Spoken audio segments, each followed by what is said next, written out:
In that case, let's get on with it, with reflecting on his path. Please welcome Harjit and Simran.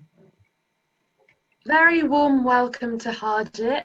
Firstly, congratulations on completing presentation mastery. I'm looking forward to hearing what experiences you have to share. So let's get started. The first question is actually from Linda, and she asked, how did you choose your pathway? Thank you, Simran. That's a great question. But basically, if I look back, how did I choose my pathway? The person that inspired me to join Toastmasters was my sister, Susan. She got to the district level, and that was the first time I saw a recording of her speech in that competition. I was just blown away how confident she was. A completely different Susan than my little sister. And that inspired me to get off the sofa, turn off the TV, and I thought I should be getting up, speaking, sharing whatever's my life experiences. So when I joined Toastmasters and I looked at the different pathways, have you all done the initial assessment? There's just too much choice, isn't there? There's just too much choice. But most of the pathways were leadership ones, and I didn't join Toastmasters for leadership. I just wanted to speak. So that made my choice quite easy. I just went for the presentation mastery. And I liked the final project with presentation mastery. It was just a keynote speech. So I could imagine myself doing a 20-minute keynote speech. And then I thought, get a great speech ready and I can take it around. So yeah, that's how I chose my pathway. That's really good that you had some goal to achieve with the presentation, so it made it easier. The next question is, how long did it take you to complete your pathway? I was actually looking, and I did my icebreaker 2 years ago in October, so 2018 October.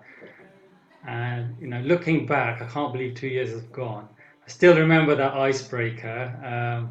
Many of you were there, so I did about the power of words, and I had a little bit at the end where I talked about when I was 13, scoring the winning basket in the championships, and all the teammates jumped on me, and it was great to have done that in front of everyone at NBS. And I remember in that particular meeting, by coincidence, the arrangement of the room was a horseshoe shape, so I had the chance to run all the way down there, bouncing my basketball, shooting.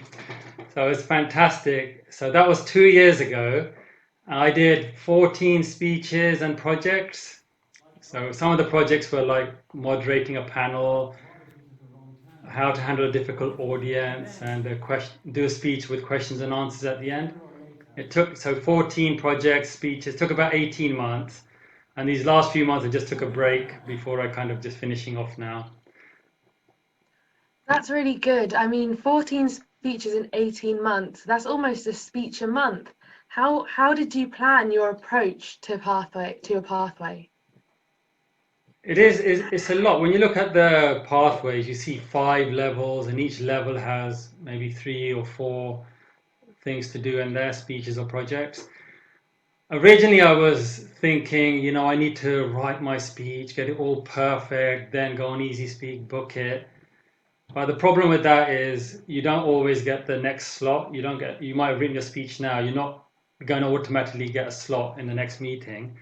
And Maggie said something which stuck with me. She was VP last year, and Maggie said in her VP slot, we have 2 meetings a month normally. So 1 meeting, book a speech, and 1 meeting, book a role. And I thought that's such a simple way to plan it. So I went to Easy Speak. I booked my speeches, 3-4 months ahead, and it was really a good way of doing it because it gave me a deadline. And I would recommend that highly to everyone. After this meeting, in the break, go onto Easy Speak and book your speeches 1 a month from now on. Book it and don't cancel it, don't change it, don't let your mind, persuade you, I'm not ready. No, take it seriously like a job interview. I can't change it, it's set in stone. And then that'll keep you, keep your foot on the gas. So book now. That's definitely good advice for us all to take away, you know, keep that momentum going. Having completed the pathway, what would you say you've gained from the experience? Well, I was thinking about this. In one word, what would I say I've gained? Self-belief. Is that one word, or does that hyphen count? A few weeks ago, before the renewals, Faye said, ask yourself why you joined Toastmasters. And when I look back at why, at that time when I said, you know, I watched Susan doing her speech, I was sitting on the sofa.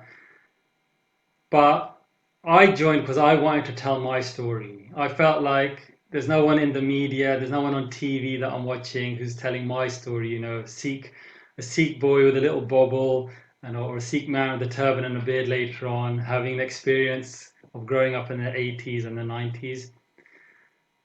And I thought, who better to tell that story than me? I can't complain. I can't see my story. I need to get up and tell my story. But I had so many self-doubts.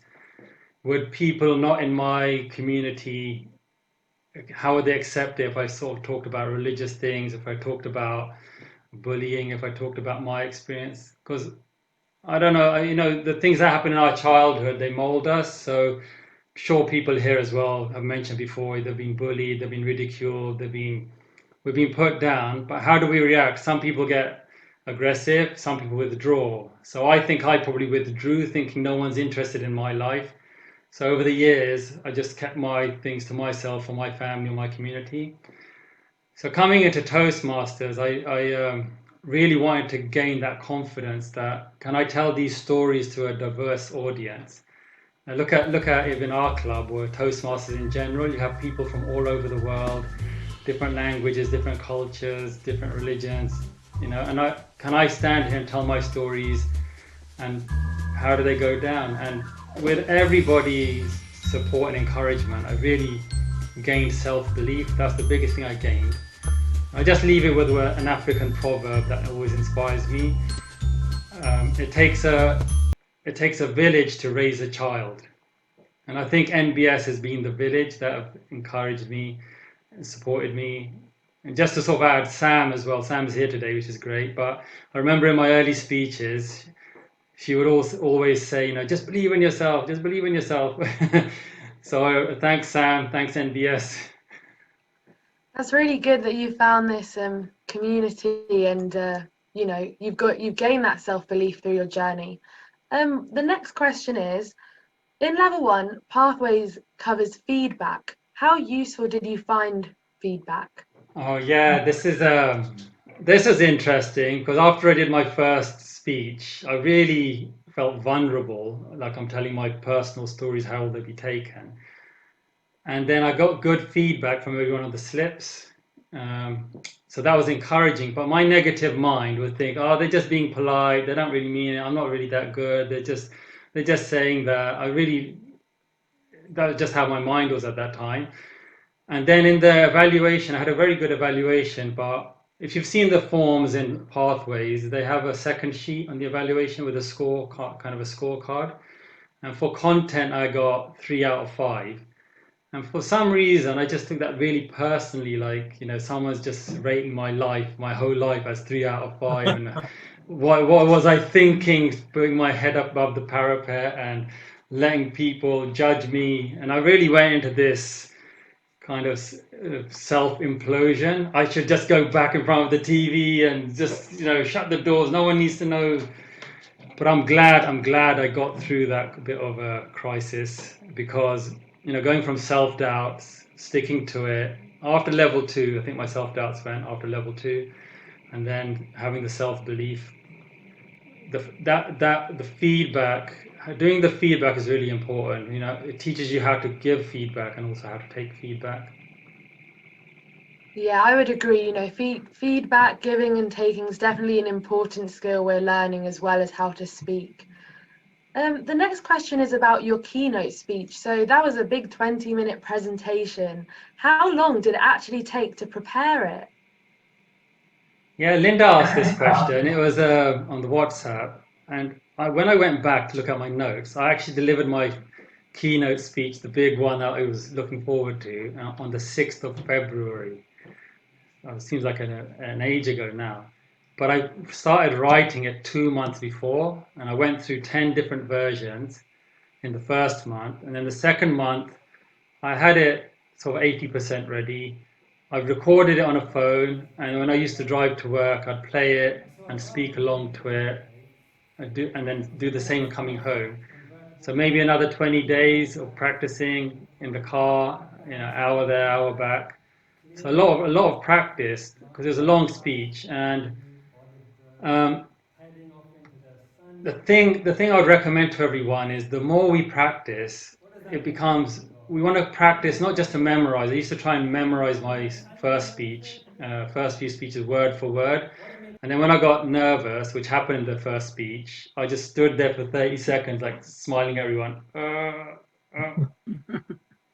You know, I actually forgot my words in the keynote as well, but no one noticed because I'd internalized the speech. I forgot the sort of paragraph where my story was going, but I just ad-libbed. I had the self-belief, I ad-libbed, I knew the general gist of my speech, and then I sort of got back on track, so no one noticed.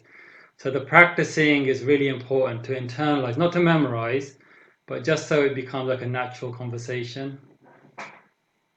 Yeah, that's definitely useful for anyone preparing your keynote. Start as early as you can. We've got one final question. Now you finished presentation mastery, what are you going to be doing for your next pathway? I was umming and ahhing what to do. I went back to the assessment on the Toastmasters website, and again, it's all the leadership courses, and I wasn't still convinced about being a leader, but they've got a new one now, engaging humor. So I've picked that. I'm going to be doing engaging humor at this club. Great. And then I thought, well, I've got my head around the leadership side. I think someone said, or I read it about a year ago, somebody said that the very fact of standing up, you are a leader. Just the fact that you're speaking and people are looking at you, they're looking up at you as well. They're giving you the spotlight. And why are you speaking? Well, we're speaking because we either want to influence or change the way someone's thinking, the way someone's feeling, or what someone's doing. And when I looked at that, I thought, yes, that's true. That's why we're speaking. So if that's the definition of a leader, then that's what I'm already doing. Why have I got this block about leadership? So I've picked a second pathway as well. I'm going to do them in parallel. I've picked the leadership development, but I've joined an advanced club, Pegasus. So I'm going to kind of do in parallel to try and push myself a little bit more this time. That sounds good. So thank you very much for your time, Harjit. It's been great to hear your experience, and I look forward to hearing more from you. I would say for me, the two main takeaways are: one, try and do a speech a month, and then two, it's been great to hear how your confidence and your self-belief has been boosted. So thanks again for speaking to us today. Thank you so much, Simran, for the great interview questions. And thank you to everyone at NBS. This is a huge achievement for me. I've got my certificate somewhere. I forgot to take it out. I was going to show you all. So it came in the post, a real certificate. So, I definitely encourage everyone, no matter what you think of as pathways, it's good to have, like Shiv was saying earlier, it's good to, have those, that 20% self-belief, affirmations, goals, go for it, Brilliant. Mr. Toastmaster, thank you so much.